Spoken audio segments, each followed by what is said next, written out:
My bad ex-husband.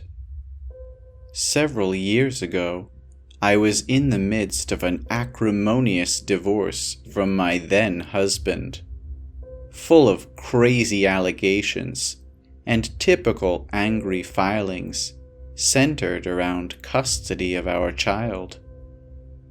As with many divorces, friends and professional colleagues seem to pick one side or the other. In my case, there was one sort of professional contact who reached out to me after hearing about the divorce, who offered to be a witness for my case because of some experience he related that I had been previously unaware of regarding my ex's behavior out at networking events. After this initial call, he started calling on a semi-regular basis to make sure I was okay. This wasn't someone I knew well prior to the separation, and he was much older than I was, but claimed to have experience with divorce and custody, and I figured it was a good idea to be polite and not alienate him, since his testimony was important, per my lawyer. I kept things friendly, but I always had a weird feeling about him. After a few months, he called one day that my son was very sick, and when I told him I couldn't talk and explained why, he offered to run to the store for me, which I honestly appreciated.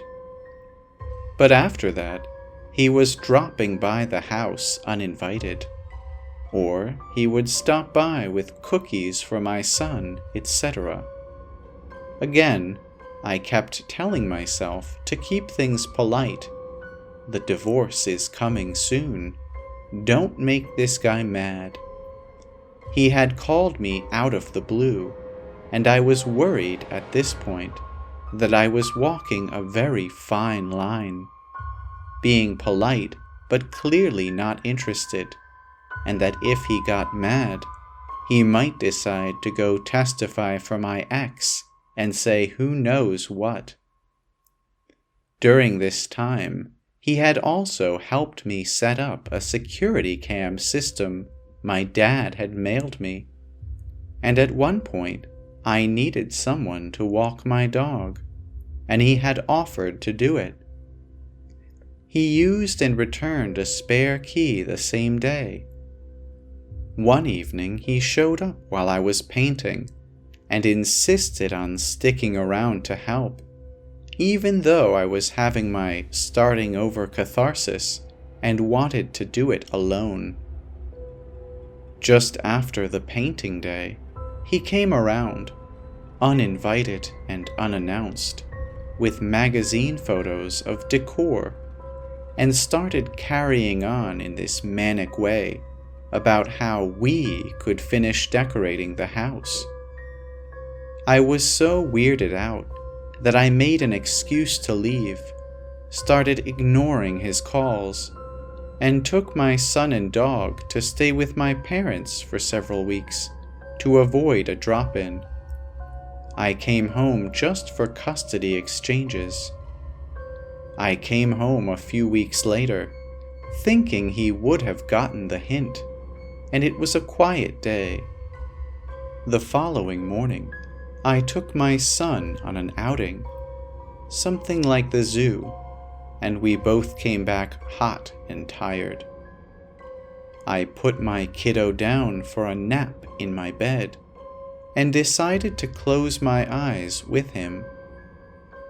I woke up maybe an hour or so later, and it took me a moment to realize something was way off.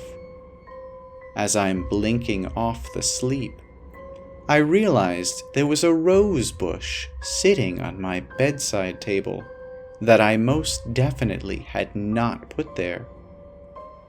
There was a post-it note on it, something about planting it in the yard. I started shaking immediately because I recognized the handwriting and stood up to go splash some water in my face and decide whether to call my parents or the police. I didn't want any trouble because of the divorce. As I stepped into my bathroom, I realized that the mirror was covered in post-it notes, all with super creepy messages that were intended as like love notes or with affection, but which all scared me. I was still waking up and trying to figure out how these notes could possibly have gotten into my house. My front door was definitely locked, but as I went from room to room, there were notes everywhere. I mean hundreds of post-it notes covering the walls. In my cabinets, there was even one inside my coffee maker. I started grabbing all of them and putting them into a pile. When I got to one in the kitchen that made my blood run cold, it said, "You're cute when you think no one is watching you."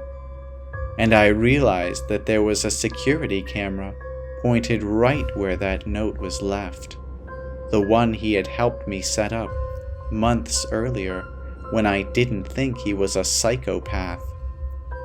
I called my parents in hysterics, sent them a bunch of photos, and my dad insisted I should not call the police.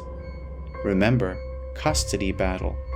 But that he would drive over and change the locks and put a chain on the door. We also immediately changed the passwords on the security cameras, which had been installed to document if my ex tried to break into the house. So there was one on the front porch, but 3 inside the house, including one in my bedroom. This man could apparently see and hear everything going on inside my house for months. The security cameras, I realized he had just paid attention to my passwords when I was setting up the system, but the only way I can figure out that he got into my house is that he must have made a copy of my house key the day he had it. And because my dog had gotten to know him, he wouldn't have barked to warn me, which also scared me. I was absolutely horrified. This man had been in my house for a long time. There's no way he could have put that many notes up quickly, and he was right next to my face and feet from my son while we were sleeping, and somehow thought that was okay.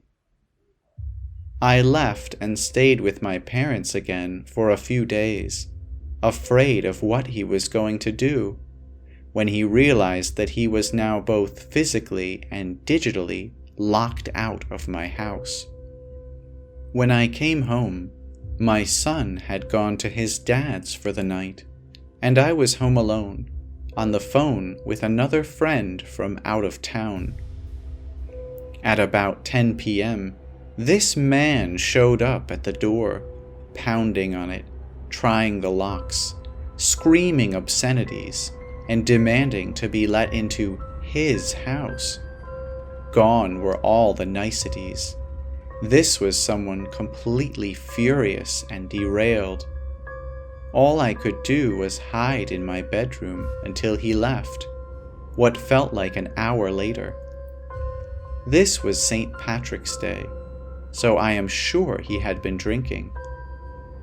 After that, there were several other times someone would start knocking on the door in the middle of the night, always when my son wasn't home. I think he was crazy, but not that crazy, and figured if I called the police, he would get in more trouble if my son was there. But he knew the schedule, so I know it was him. He tried reaching out using fake social media accounts several times, always getting blocked. Years later, I discovered that he had friended my mom on Facebook and was therefore still able to see all the photos of us that she posted or shared, and there was a huge argument when I saw she had left her computer logged in, a conversation they were having about me and how he could get back into my life. I sold that house 2 years later, still finding new notes even as I was packing, and I am more than relieved that he no longer knows where I live. I don't post photos of my new house online, not the front anyway, and I have changed the privacy settings on my social media accounts. I avoid all the places he used to go, the networking events he attends, and I stay as under the radar as possible. I could never bring myself to play back the security camera videos because I was traumatized enough and didn't want to see just how much danger we could have been in.